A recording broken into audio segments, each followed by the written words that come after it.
Assalamualaikum warahmatullahi wabarakatuh. Di sini kelompok kami akan menganalisis aktivitas komunikasi pemasaran Ultramilk. Perkenalkan, nama saya Oktaviani Nurbayan. Nama saya Aprilia Desinaga. Kelompok kami akan mempresentasikan STP produk Ultramilk. Pertama ada segmentasi. Segmentasi pasar adalah suatu proses yang membagi pasar menjadi kelompok konsumen yang lebih kecil dan homogen yang memiliki kebutuhan serupa, sehingga perusahaan dapat menetapkan strategi yang tepat. Segmentasi dalam susu ultra ini di Indonesia dibagi menjadi segmentasi secara demografis, geografis, dan fisikografis. Pertama, ada segmentasi demografis. Produk Ultramilk ini ditunjukkan kepada seluruh masyarakat, terutama untuk anak-anak dan para remaja. Kedua, segmentasi geografis. Indonesia memiliki iklim tropis, di mana saat musim kemarau sangat cocok untuk kita. Ketiga, ada segmentasi fisikografis. Produk Ultramilk ini ditunjukkan kepada semua kelas sosial, baik kelas menengah ke bawah maupun kelas menengah ke atas, karena harganya pun juga sangat terjangkau. Selanjutnya ada targeting. Targeting produk Ultramilk bahwa berdasarkan jenis kelamin. Ultramilk adalah susu cair yang dapat dikonsumsi baik oleh laki-laki maupun perempuan. Berdasarkan usia, kelompok usia responding yang mendominasi adalah kelompok usia 22 dan 24 tahun. Hal ini menandakan bahwa sebagian besar konsumen Ultramilk terdiri dari orang-orang yang masih sering beraktivitas yang memerlukan tambahan gizi untuk nutrisi otak dan daya tahan tubuh, menunjukkan bahwa target market produk Ultramilk adalah remaja dan anak-anak dari kalangan menengah ke bawah maupun menengah ke atas yang sering beraktivitas sehingga membutuhkan tambahan gizi yang cukup. Di sini ada positioning dari Ultramilk. Susu merupakan produk pertanian yang sangat penting. Ultramilk merupakan brand dari salah satu merek susu kemasan yang ternama di Indonesia. Produk ini juga memposisikan dirinya sebagai minuman susu cair sebagai penambah nilai gizi yang praktis. Dari beberapa jawaban responden yang dijadikan objek penelitian, dapat disimpulkan bahwa responden memang puas dengan produk Ultramilk karena memberikan efek yang sesuai dengan keinginan, yaitu praktis untuk diminum. Di sini ada media konvensional. Yang pertama TVC. TVC merupakan media pemasaran yang bertujuan untuk menyampaikan pesan dan mengenalkan produk atau jasa Anda kepada khalayak umumnya melalui video pemasaran.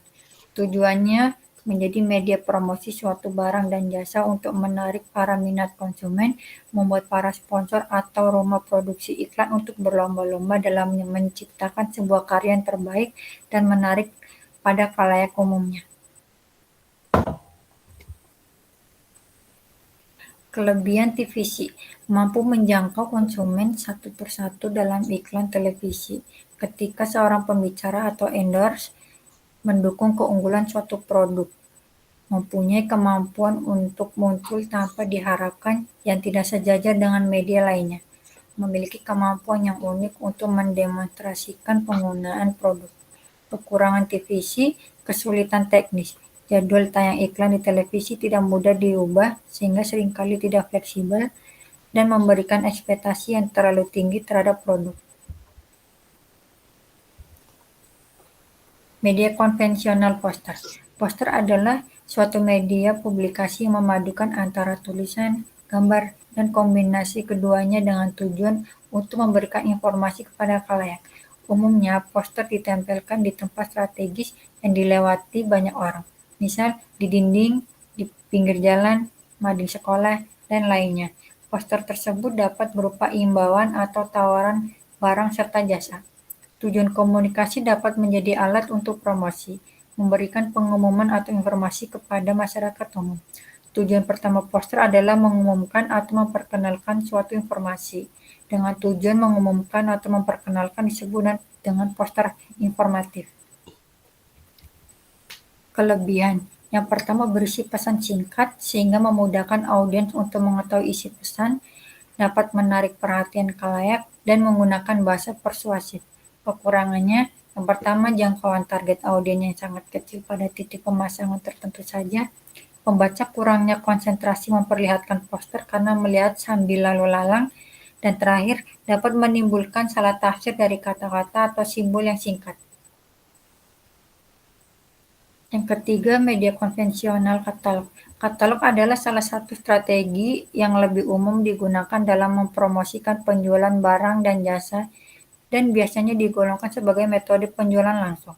Tujuannya untuk mendorong penjualan, maka dalam penyajian info kepada para calon pelanggan dan pelanggan, selain mengenai harga dan fitur produk, dapat pula diberikan secara rinci perihal produk dan jasa, langsung kepada konsumen atau pelanggan.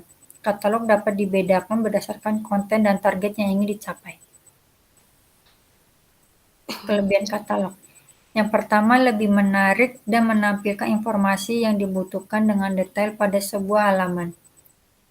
Dan katalog dapat dibaca dimanapun, kapanpun, dan dapat menjadi koleksi rekam jejak produk suatu perusahaan. Kekurangan katalog tidak mendukung Go Green karena menggunakan kertas sebagai bahan untuk mencetak produk katalog dan memberikan katalog tidak tepat sasaran. Selanjutnya ada media kontemporer. Pertama, online marketing. Online marketing adalah melakukan komunikasi melalui berbagai media yang ada seperti media sosial, seperti contoh Instagram, atau media penyebaran informasi lainnya, akan mendapatkan koneksi antara perusahaan dengan pelanggan. Tujuan pemasaran online ini berfokus pada menarik pelanggan dan membangun keberadaan online. Pemasaran menghubungkan bisnis kecil dengan pelanggan, berkomunikasi melalui direct message, informasi, atau melalui forum media sosial tempat dengan bertukar. Kelebihannya, marketing online bisa menghemat waktu, bisa terus terhubung dengan pelanggan, dapat melintasi batas geografis, tersedia selama 24 jam, menentukan target pasar secara lebih selektif dan spesifik. Kekurangannya, biaya awal marketing online cukup tinggi, terdapat pelanggan yang tidak mahir, rentan kegiatan penipuan, perubahan perdagangan online. Kedua, ada sponsorship dari Ultramilk.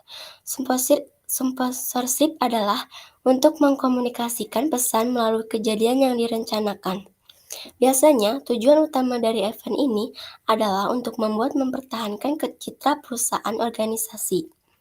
Tujuannya memanifestasikan dirinya dalam event tersebut, salah satu kegiatan pemasaran yang hasilnya cukup baik untuk menyampaikan pesan sebuah merek.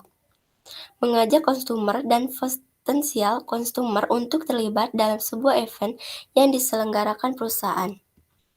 Kelebihannya, meningkatkan jangkauan produk atau brand, mendulang sorotan media, produk akan dikenal banyak orang. Kekurangannya, memerlukan biaya yang cukup besar, penjelasan produk yang terkadang tidak sesuai dengan fakta atau kenyataan, memberikan gambaran produk secara berlebihan. Ketiga, ada event. Event adalah cara pemasaran yang paling efektif untuk mendekatkan produk kepada pasar konsumer, bisa berinteraksi langsung dengan sebuah brand. Seperti Ultramilk menggelar event kompetisi basket, games, dan informasi menarik di Smartable promo paket selling Ultramilk. Tujuannya meningkatkan loyalitas pelanggan, memperkenalkan keunggulan suatu produk, menciptakan brand awareness yang tinggi, memperkuat brand positioning.